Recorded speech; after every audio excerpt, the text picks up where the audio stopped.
Assalamualaikum warahmatullahi wabarakatuh. Perkenalkan, nama saya Albertus Rido. Jadi di video ini saya akan membahas tentang strategi tata ruang. Jenis-jenis tata ruang. 1. Tata ruang kantor. 2. Tata ruang toko eceran. 3. Tata ruang gudang. 4.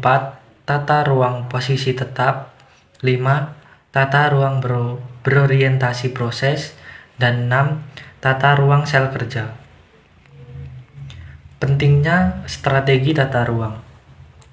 Tata letak adalah suatu keputusan penting yang menentukan efisiensi operasi secara jangka panjang.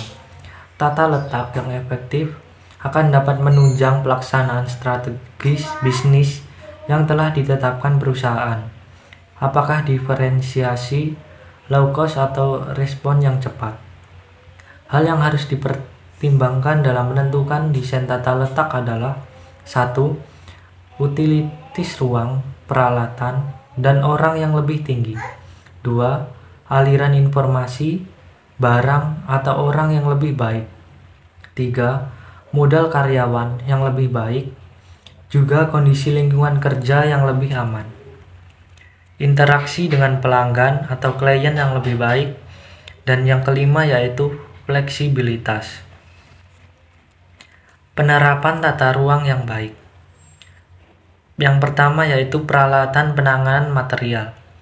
2. Biaya pergerakan antara berbagai area kinerja.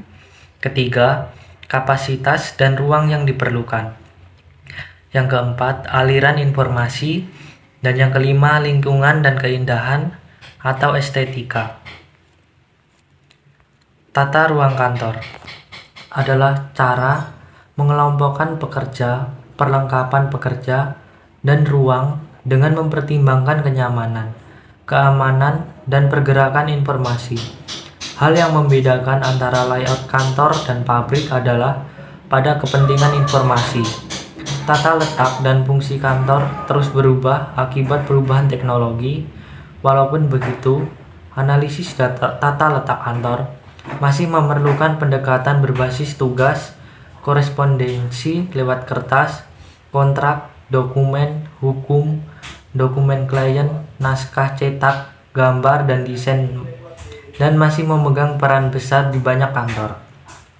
Tata ruang kantor mempunyai tujuan yaitu menentukan lokasi pekerja, memerlukan kontak yang sering berdekatan satu sama lain. Tata ruang toko eceran adalah pendekatan yang berkaitan dengan aliran pengalokasian ruang dan memaparkan perilaku konsumen. Mempunyai tujuan menyarankan pelanggan untuk membeli barang-barang dan mendatangkan keuntungan yang tinggi. Yang selanjutnya, tata ruang gudang. Gudang adalah penyimpanan untuk tempat menyimpan material, baik bahan baku, barang setengah jadi, maupun barang jadi yang siap dikirim ke pelanggan. Tujuan menyeimbangkan gudang berbiaya rendah dengan penanganan material. Istilah-istilah dalam tata ruang yaitu cross-docking adalah menghindari penempatan material atau barang-barang dalam gudang dengan langsung memprosesnya saat diterima.